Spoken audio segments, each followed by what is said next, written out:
Starting from January 1 next year, private sector employees and domestic workers.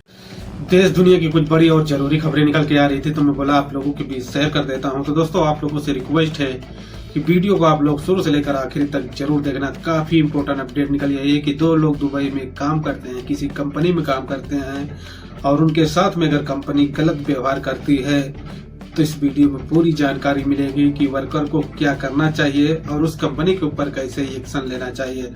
और कुछ बहुत ही important खबरें हैं जो भारत से निकल के आ रही है कि भारत में आज देखा जा रहा है कि काफी विषय का चर्चा बना है।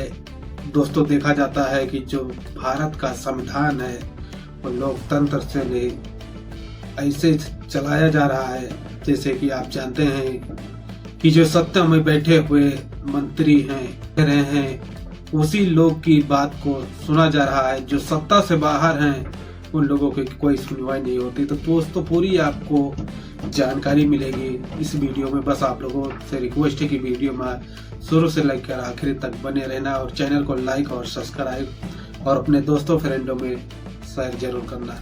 चलते हैं दोस्तों आज की जो बहुत ही इम्पोर्टेंट खबर दुबई से निकल के आ रही है। देखा जा रहा है दोस्तों कि दुबई सरकार ने काफी लोगों को अवेयर भी करती रहती है और काफी लोगों को ये अपडेट भी देती रहती है कि दुबई में अगर किसी कंपनी में आप काम कर रहे हैं और काम करने के दौरान पर कहा जाता है कि कोई ऐसी कंपनियां होती हैं कि आपका वीजे के जो पैसे रहती हैं वो काटती रहती हैं।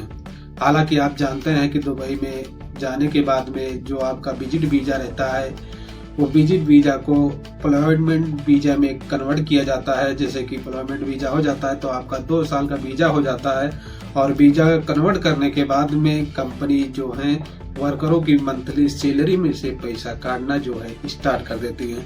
हालांकि कानून के मुताबिक कहा जाता है कि अगर कंपनी अपनी मर्जी से वीजा अप्लाइमेंट करती है तो किसी वर्कर का पैसा नहीं काटना चाहिए। लेकिन ऐसे में कहा जाता है कि कंपनी जो है वर्करों को पैसे उनकी सैलरी से कट करती रहती है। अगर आपकी इस कंपनी में और आपका अगर सैलरी कट हो रहा है और आपके पास कोई प्रूफ है तो आप इस कंपनी के ऊपर बड़ा एक्शन ले सकते हैं। हालांकि कहा जाता है कि मोहरे में आप जाकर इस बात की शिकायत दर्ज कराएंगे और मोहरा बहुत ही आसानी से उस कंपनी के ऊपर एक्शन भी लेगा और आपका नाम भी नहीं शो होगा। तो दोस्तों अगर आप लोगों के साथ में ऐसी समस्या गुजर रही हो तो आप बेधड़क कंप्लेन कर सकते हैं। दूसरी इम्पोर्टेंट अपडेट है यूही से निकल के आ रही है कि यूही में नए कानून और नए नियम में काफी बड़े बदलाव हो रहे हैं। बदलाव दोस्तों ऐसा हो रहा है यूही में कि कहा गया है कि जो वीजे में 4 बड़े बदलाव किए गए हैं। बदलाव ऐसा दोस्तों किया गया है कि जो लोग विजिट वीजा या फैमिली वीजा या एम्प्लॉयमेंट वीजा पर आते हैं तो उन लोगों के लिए एक नया नियम बनाया गया है और नियम के साथ साथ कहा जाता है कि विजिट और फैमिली वीजे में एक बड़ा बदलाव भी किया गया है। हालांकि ये ऐसा बदलाव किया गया है जिसे बताया जाता है कि जो लोग विधवा हैं, अगर उनकी पत्नी मर गई है, खत्म हो गई है, अगर वो आप दुबई में रह रहे हैं तो आप बड़ी ही आसानी से आप कंपनी से रिजाइन होकर जो आपका बोनस रहेगा वो कंपनी भी प्रोवाइड कराएगी और आपको बहुत ही आसानी से अपने मुल्क के लिए भेज भी दिया जाएगा। ऐसे में कुछ तलाकशुदा लोगों का अपडेट दिया गया है कि अगर तलाकशुदा है, आप भारत में रह रहे हैं या पाकिस्तान में या बांग्लादेश में, अगर यूही के लिए यात्रा करना चाहते हैं, यूही में सेटलमेंट होना चाहते हैं, काम करने के लिए सेटलमेंट हो सकते हैं करना चाहते हैं तो वो वीजा लेकर आप बहुत ही आसानी से आ सकते हैं।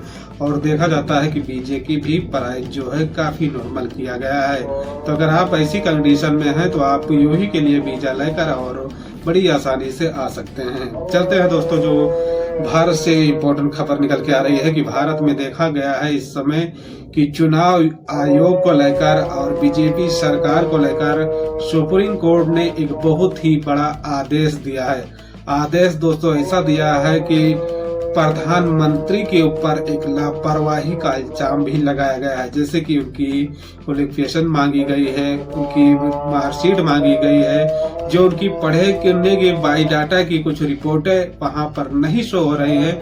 ऐसे में सुप्रीम कोर्ट ने प्रधानमंत्री के ऊपर अनपढ़ का एक आरोप लगाया है और आरोप लगाने के साथ साथ में उन मार्कशीटों को सुप्रीम कोर्ट में पेश करने के लिए भी बताया है। अगर ऐसे में अगर आप सुप्रीम कोर्ट को ये दस्तावेज नहीं तय कराते हैं तो आपको कुर्सी पे बने रहने की कोई हक भी नहीं हो सकती।